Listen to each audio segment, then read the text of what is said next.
What happens when a powerful woman is denied entry to an event where she is the keynote speaker? When unconscious bias stands in the way of leadership, who holds those in power accountable? And can a single handshake redefine the rules of leadership forever? Find out in this gripping story, brought to you by H2 Black Thread. If you enjoy impactful storytelling, don't forget to like, comment, and subscribe for more. The evening shimmered with an air of exclusivity as the Visionaries in Leadership Summit unfolded at the illustrious Grand Lexington Hotel in New York.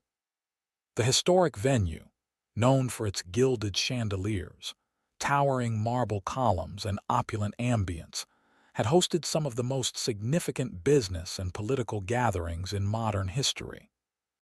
Tonight, the air was thick with power, wealth, and whispered deals that could shift industries. Jasmine Hayes was no stranger to such spaces. A black woman who had built an empire from the ground up, she had defied expectations, shattered ceilings, and carved a name for herself among the elite. Despite the accolades, the Forbes covers, and the multimillion-dollar ventures that bore her fingerprints, she knew that acceptance in spaces like these was always conditional. Stepping out of a sleek black Rolls-Royce Phantom, she took in the scene with the kind of confidence that came with experience.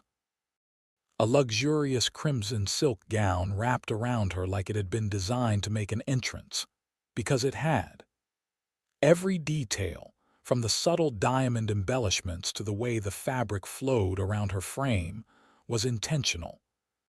Power demanded presence, and she knew how to wield both. As she walked toward the towering glass entrance, she could hear the murmurs of recognition. Some attendees gave approving nods, some whispered among themselves, and others, as always, tried to place her. They knew the name.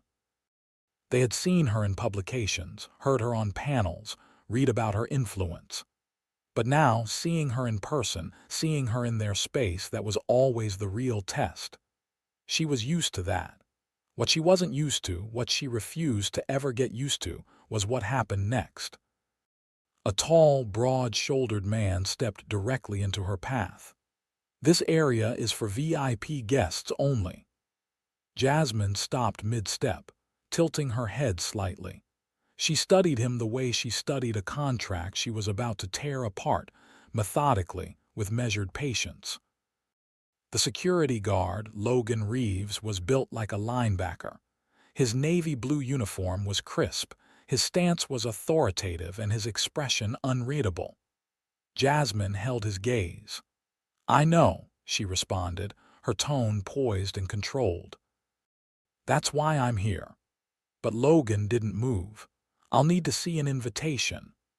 Jasmine exhaled through her nose. She had watched at least a dozen guests walk in without so much as a glance at a guest list. No wristbands, no checks, just seamless entry. Yet now, with her standing before him, he had suddenly developed an interest in security measures. She arched a perfectly sculpted brow. "I'm the keynote speaker." Something flickered in Logan's eyes, a moment of hesitation, but then his lips twitched, almost smirking. "Right," he said, his tone carrying just enough doubt to make her blood run cold. "And I'm supposed to just take your word for it." Jasmine clenched her jaw for half a second before smoothing her expression. This was a performance she had rehearsed her entire career, remaining poised in the face of casual doubt. "Check the list," she said, voice calm but lethal in its finality. He didn't move. Instead, he scanned her once more. The expensive gown, the jewelry, the effortless confidence. It was as if he was searching for something that didn't belong. Around them, the crowd continued flowing past without obstruction. Men in suits, women in designer ensembles, all slipping through with nothing but a nod. Yet here she was, an outlier in her own event. The murmurs began. Guests arriving behind her slowed down, sensing the tension in the air. Some cast glances in her direction. Others exchanged knowing looks. A few took out their phones. because moments like these had a way of becoming headlines. Jasmine inhaled slowly, willing down the frustration curling in her chest. She could argue. She could demand recognition. But she had played this game before, and she knew a more powerful move. She smiled. Not the kind meant to appease, the kind that carried the weight of certainty, the kind that told him he had already lost. She reached into her black clutch, pulled out her phone, and dialed a number. It rang once, then a voice answered. "Jasmine." She didn't break eye contact with Logan as she spoke. "I need this handled, now." A pause, then a sharp inhale from the other end. "Understood." She ended the call and slipped the phone back into her clutch. Then she simply waited. Logan blinked, as if processing the fact that she hadn't argued, hadn't pleaded, hadn't even tried to explain herself further. She had made a call, and now his world was about to shift. The luxury cars continued to pull up, guests continued to enter, but Logan could feel the shift. Then, it happened. A flurry of motion inside the hotel. A harried-looking woman in an earpiece rushed toward the entrance, her gaze flicking between Jasmine and Logan. Behind her, a man in a tailored tuxedo moved with urgency, scanning the room as if assessing how bad the situation had already become. Jasmine simply watched, her arms folded across her chest, waiting for the inevitable fallout. Then, from inside the venue, a new voice cut through the air. "What the hell is going on here?" Logan turned, and his face lost all color. Standing at the doorway was David Sinclair, CEO of Sinclair Enterprises, one of the event's biggest sponsors. His normally composed expression was dark with fury, his eyes locking onto Logan like a predator spotting its next meal. Jasmine, still perfectly composed, shifted her gaze slightly. "David," she said, her voice smooth. "It seems I wasn't on the list." David looked like he could kill a man. Logan swallowed hard, but it was too late, because now everyone was watching. And in a matter of moments, his casual dismissal of Jasmine Hayes was about to cost him everything. Inside the grand ballroom of the Grand Lexington Hotel, the atmosphere was electric.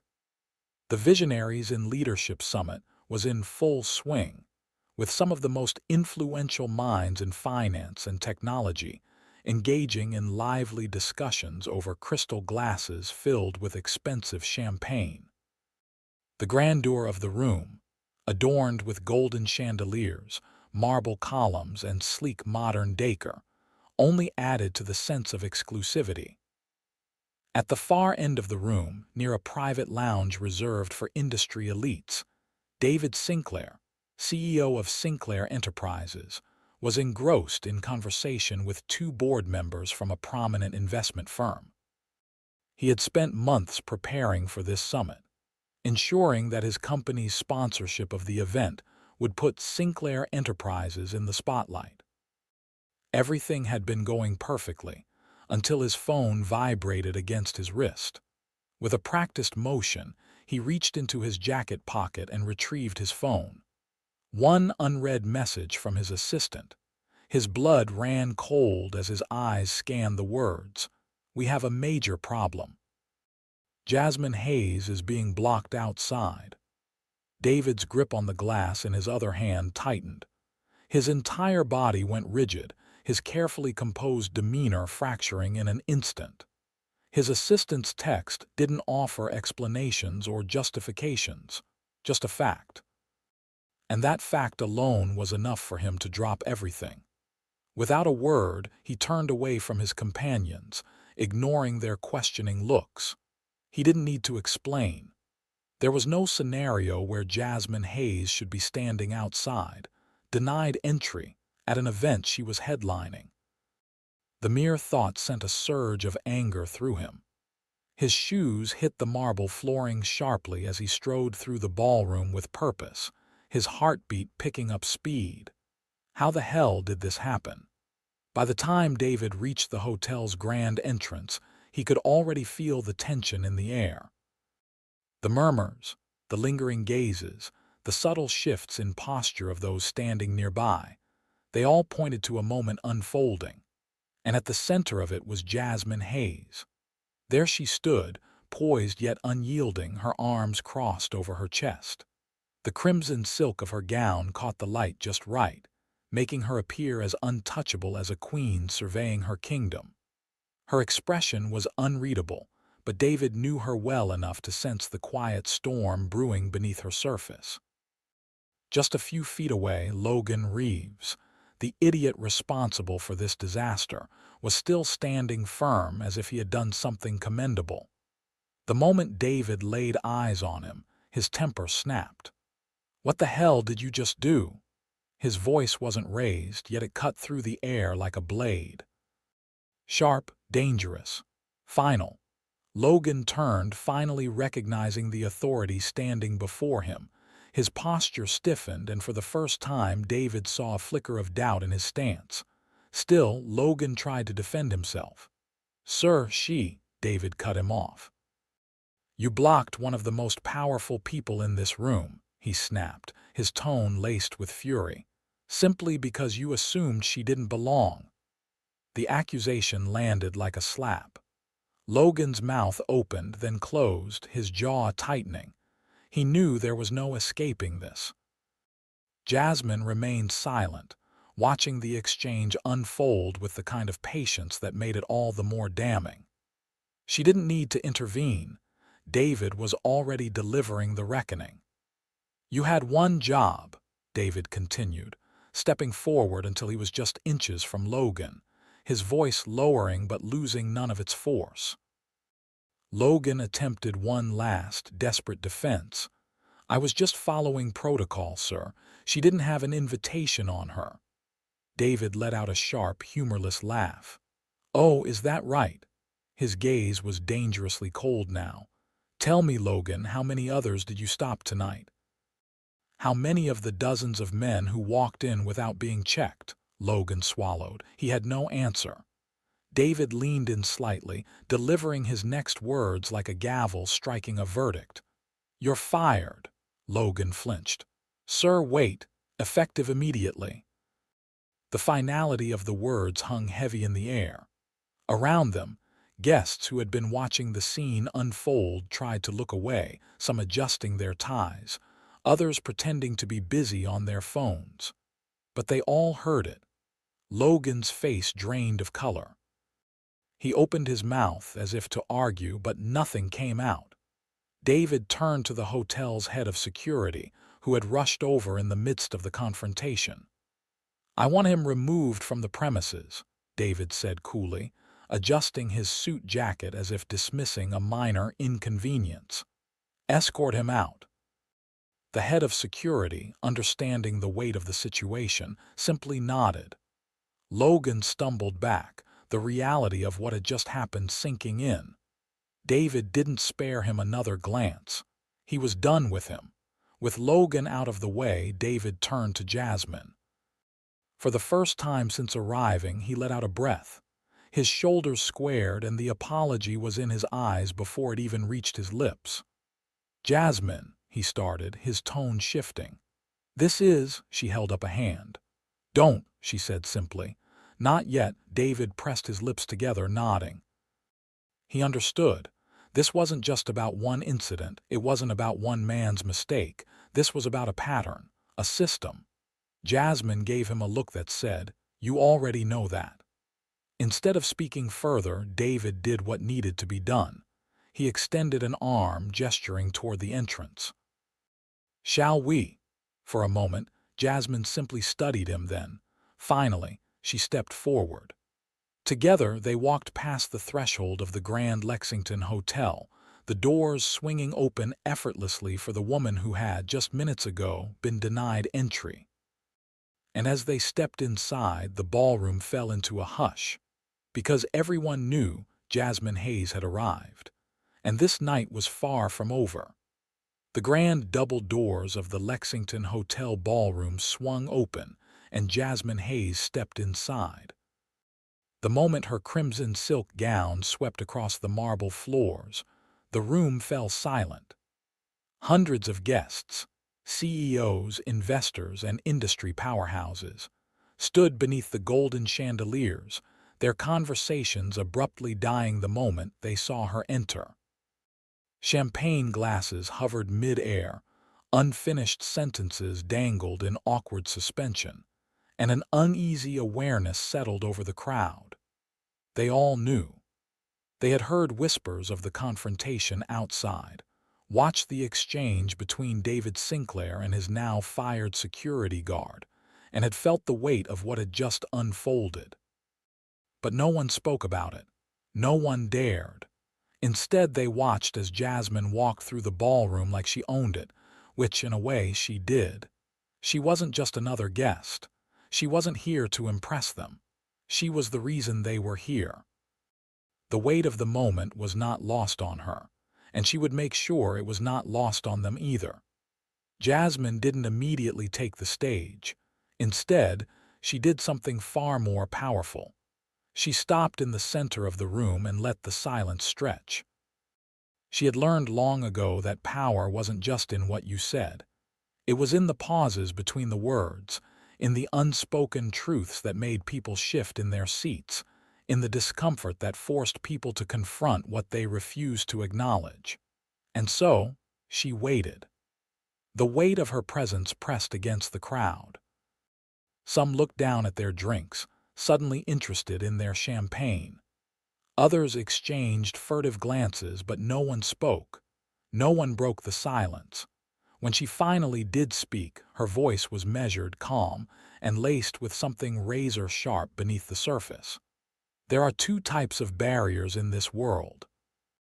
The words cut through the silence like a blade. The kind that keeps things safe, and the kind that keeps people out. She let the statement hang in the air, scanning the faces before her. Then she asked the question that would reverberate through the night. Which one do you think I face tonight? The room remained dead silent. Jasmine could see it in their eyes. The calculations, the hesitations, the sudden awareness that they were part of this moment whether they wanted to be or not. They weren't just passive observers. They were part of the system that allowed things like this to happen. Somewhere in the back, someone cleared their throat, a nervous tick, a failed attempt to ease the tension. Jasmine ignored it. She let the words sink in, let the reality settle into their bones, and then, finally, she spoke again. If I looked different, she continued, her voice unwavering, if I were a white man in a navy blue suit, would I have been stopped at that door? She didn't raise her voice. She didn't need to. She watched the subtle shifts in posture, the darting eyes, the uncomfortable fidgeting, the tightly clenched jaws. No one answered. They didn't need to. She already knew. They did too. For a long moment, no one moved, and then, finally, someone in the front, a middle-aged executive in a sharp gray suit, opened his mouth as if he wanted to say something. But then he hesitated, and then he closed it again. Because what could he possibly say? That it wasn't about race, that it was a simple mistake, that the same security guard who had waved in dozens of guests without question just happened to pick this moment to enforce protocol. There was nothing he could say that wouldn't sound like an excuse, and excuses were no longer enough. Jasmine let out a slow breath, then stepped toward the podium. The ballroom was so quiet that the sound of her heels clicking against the marble echoed. When she reached the microphone, she didn't launch into the keynote speech she had prepared, because tonight something far more important needed to be said. Moments like this, she said, her fingers grazing the edge of the podium, are not accidents, they are patterns. She let that sit. They are woven into the fabric of spaces like this, into the structures we operate in, into the systems we claim to have outgrown. Somewhere in the back, a woman shifted uncomfortably in her seat. A man in the front row straightened his tie, suddenly aware of how stiff his posture had become. Jasmine continued. You all know me. You've read my work, watched my interviews, seen my face on magazine covers. And yet tonight, the assumption was not that I was here to lead. She glanced toward the entrance, where Logan Reeves had once stood, before turning her gaze back to the crowd. The assumption was that I did not belong. Jasmine didn't just want to make them uncomfortable. She wanted them to do something about it, and so she shifted gears. Her voice didn't waver, but there was a new intensity now, a sharp edge of expectation. The problem isn't just the man who stopped me at the door. The problem is that in every industry represented in this room, these barriers exist in some form or another. She let her gaze travel across the audience, locking eyes with a few key figures in the room, people who had the power to change policies, to shift cultures, to break the patterns that had long been left unchallenged. "So the question is," she said, leaning forward slightly, "what are you going to do about it?" The silence that followed was deafening. It was no longer the uneasy silence of avoidance. It was the heavy silence of realization, a pause. And then, finally, somewhere in the middle of the room, a single pair of hands began clapping. Then another. Then another. Until, slowly at first and then with growing intensity, the ballroom erupted in applause. It wasn't polite. It wasn't performative. It was respect. Because Jasmine Hayes hadn't just delivered a speech. She had held up a mirror to an entire industry. And now they had no choice but to look. The applause had died down, but the energy in the ballroom remained electric. The ripple effect of Jasmine Hayes' words lingered, pressing down on the shoulders of those seated in the opulent room beneath the golden chandeliers of the Grand Lexington Hotel. The silence wasn't one of discomfort anymore. It was one of reckoning. Jasmine stood tall at the podium, her fingers resting lightly on the polished wood, her eyes scanning the audience with the sharp gaze of someone who wasn't here to seek approval, only accountability. She took a breath, then locked eyes with David Sinclair. The powerful CEO who had built Sinclair Enterprises into one of the most influential investment firms in the country had once thought he understood leadership. Tonight, he was realizing how much he had missed. Jasmine's voice was steady but unapologetically firm as she spoke the words that would shift the entire night. Change doesn't come from apologies. It comes from action. A pause. A statement so simple, yet so damning in its truth. David exhaled sharply, his jaw clenching just slightly as if bracing himself for the words he knew would follow. Jasmine continued, her voice cutting through the ballroom like a scalpel slicing through illusion. Bias doesn't just exist at security checkpoints. Her words were surgical now. She was dissecting the unspoken realities of corporate America in real time, and everyone in the room knew it. It exists in hiring decisions. Somewhere in the back of the room, a recruiter from a top financial firm shifted in his chair. It exists in leadership meetings. A board director, who had been nodding along just moments ago, suddenly found his hands tightening around his drink. It exists in funding opportunities. A wealthy investor who prided himself on being a progressive backer of minority-led startups looked down at his untouched champagne, knowing full well how many pitches he had dismissed before even hearing them out. Jasmine didn't blink. "It's time we stop treating diversity as a corporate initiative," she said, her voice rising slightly, "and start treating it as a leadership responsibility." Silence. A weighty, crushing silence, because for the first time that evening the people in the room weren't just hearing her, they were listening. David Sinclair's throat felt dry. For a man who had spent his life leading boardroom discussions, he found himself speechless. Jasmine's words weren't just criticisms, they were indictments, and he knew that he, along with so many of the other leaders in the room, was guilty. The uncomfortable truth settled in like a storm cloud above them. For too long, these conversations had been contained, framed as polite diversity discussions, packaged into neat corporate strategies that looked good on paper but had no real teeth. But tonight, Jasmine had ripped away the veneer of progress, exposing the rotting foundation beneath. David had been in the game long enough to recognize a turning point when he saw one. And this was a turning point. For a long, heavy moment, no one moved. The words hung in the air, pressing against the walls, settling into the minds of every executive, every investor, every decision-maker in the room. Then, somewhere in the middle of the crowd, a single pair of hands clapped. Then another. And another. Until, slowly at first, the applause began to build. What started as a few tentative claps quickly spread like wildfire. It wasn't the kind of polite applause meant to acknowledge a good speech. It was raw, unscripted, real. People rose from their seats, some almost hesitantly at first, but then with purpose. Within seconds, the entire room had erupted into a standing ovation, and Jasmine stood still, letting them absorb the moment. She had won not just the conversation, but the room. And she damn well knew it. David Sinclair stood in the midst of the applause, his hands in his pockets, his mind racing. He had known Jasmine for years, respected her, considered her one of the most brilliant minds in business. But tonight, for the first time, he wasn't looking at her as a speaker.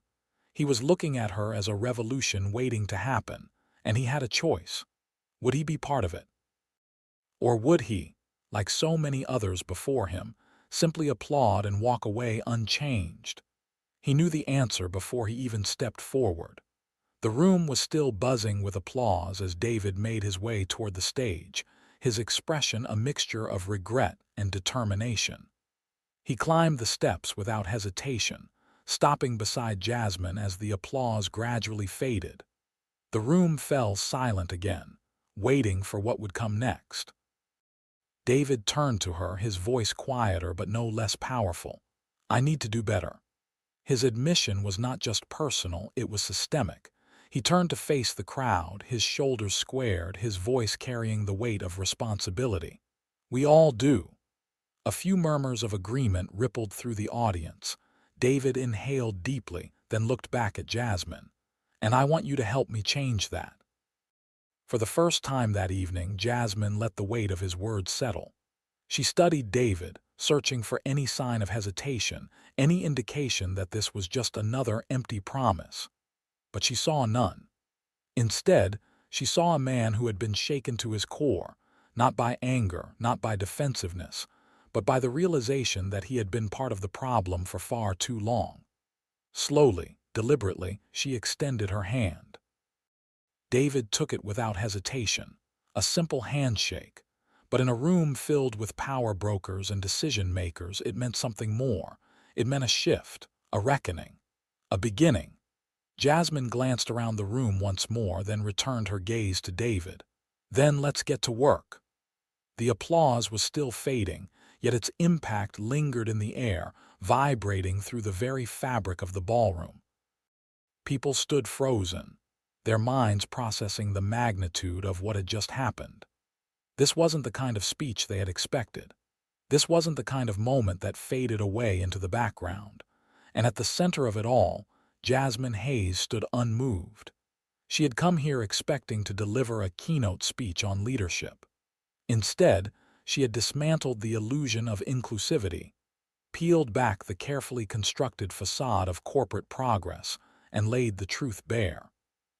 She had forced them to look inward, but what came next was even more important. From the corner of her eye, she saw movement. David Sinclair stepped forward, his usually confident demeanor carrying something new, something more vulnerable. His jaw was tight, his hands momentarily clenched at his sides before he forced them to relax. He was a man who had just been shaken awake. For years, he had considered himself an ally. He had been the CEO who championed diversity efforts, who signed off on corporate initiatives aimed at inclusion, who believed he was doing enough. But tonight, he had learned the difference between performative progress and actual leadership. And for the first time in a long time, he was questioning himself. David cleared his throat, his voice carrying the weight of something raw and unpolished. "I don't want this to end tonight." His words cut through the silence, making the remaining chatter in the room die down once more. Eyes turned toward him, curiosity and expectation hanging thick in the air. Jasmine said nothing. She let him struggle with his own realizations. "I want real change," he continued, his voice steadier now. "Not just in this company, not just at events like these, but everywhere we've allowed these barriers to remain in place." He exhaled sharply, running a hand over his face before meeting her gaze again. "And I want you to help me make it happen." The air in the room shifted. People murmured. Some exchanged quick, intrigued glances. Others remained silent, understanding that something pivotal was happening. This wasn't a token offer. This wasn't a gesture for optics. This was a man in power admitting he needed someone to hold him accountable. Jasmine's expression remained unreadable. She had heard words like these before. CEOs who wanted change until it became inconvenient. Executives who promised action until they realized the cost. Leaders who invited her to advise them, only to ignore every hard truth she laid out. She wasn't interested in empty promises, and David Sinclair knew it. Jasmine didn't answer immediately. She let the silence stretch, let the discomfort settle into the bones of everyone in the room. Then she took a step closer. "I don't work with people who just talk." David didn't flinch, but she saw the subtle way his throat bobbed as he swallowed. "If you're serious about this, then let me be clear," she continued, her voice unwavering. "I will not be a figurehead. I will not be someone you bring in for PR optics. If you want me involved, I will be in the rooms where real decisions are made. Not just in diversity meetings, not just in HR training sessions, but in the spaces where power sits." She tilted her head slightly, her eyes sharp. "If I do this, I'm tearing down walls, not just painting them a different color." The murmurs in the room grew louder. Some of the executives looked visibly uneasy, because what Jasmine was proposing wasn't consultation. It was reconstruction. David inhaled slowly, then nodded. "That's exactly what I want." Jasmine studied him. She could see the weight of his words, the conflict, the realization, the understanding that he had stepped into something far greater than he had anticipated. And yet, there was no hesitation in his stance. She had spent years learning how to read men like him, the ones who wanted to do the right thing but had never been forced to confront their own participation in the problem. For the first time, she saw someone who wasn't just reacting to the moment, but choosing to act beyond it. Finally, after what felt like an eternity, Jasmine extended her hand. "Then let's get to work." David grasped it firmly. The handshake was deliberate, unshaken, and unspokenly monumental. In a room full of the most powerful executives in the country, Jasmine Hayes had just taken control of the narrative. The crowd wasn't clapping anymore. They were watching, because they all understood what had just happened. This was not just a handshake. This was a transfer of power. For so long, men like David Sinclair had been the ones to dictate the conversations around diversity and leadership. But tonight, that power shifted. And the people in the room, the ones who had been uncomfortable, the ones who had been exposed, the ones who had quietly ignored these issues for years, were now forced to reckon with something they couldn't unsee. Because tonight, Jasmine Hayes hadn't just been let into the room. She had claimed it. Later that evening, after hours of conversations, exchanged business cards and cautious commitments to real change, Jasmine finally stepped outside. The cool New York air was a sharp contrast to the heat of the ballroom. The towering skyline loomed above, the hum of the city alive as ever. She inhaled deeply, letting the night settle into her bones. Tonight she had expected to deliver a speech. She hadn't expected to rewrite the rules. Then again, she should have known. Because when people like her are underestimated, they don't just prove others wrong. They change the game. The events of this night were more than just an uncomfortable encounter at a security checkpoint or an impassioned speech before an elite audience. They were a lesson in leadership, accountability, and systemic change. Jasmine Hayes did not just point out a problem, she demanded a solution. Too often, discussions about diversity, equity, and inclusion remain performative, a set of well-crafted mission statements and symbolic gestures that make companies feel progressive without requiring them to do the hard work of change. But real change requires discomfort. It requires people in power to acknowledge that the systems they have benefited from are the same systems that have kept others locked out. It demands that leadership moves beyond apologies and into action, beyond checking boxes and into tearing down the walls that should never have existed in the first place. David Sinclair's moment of reckoning was not just about one mistake at one event.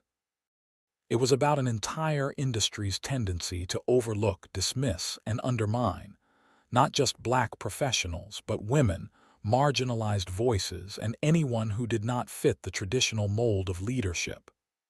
His handshake with Jasmine was not the end of the conversation. It was the beginning of a revolution. The lesson here is simple yet profound. Allyship is not about intention. It is about impact. Good intentions mean nothing if they do not translate into measurable, systemic change. Being uncomfortable is necessary for growth. Change does not happen in rooms where everyone agrees and feels comfortable. It happens in the moments that force us to confront what we have ignored for too long.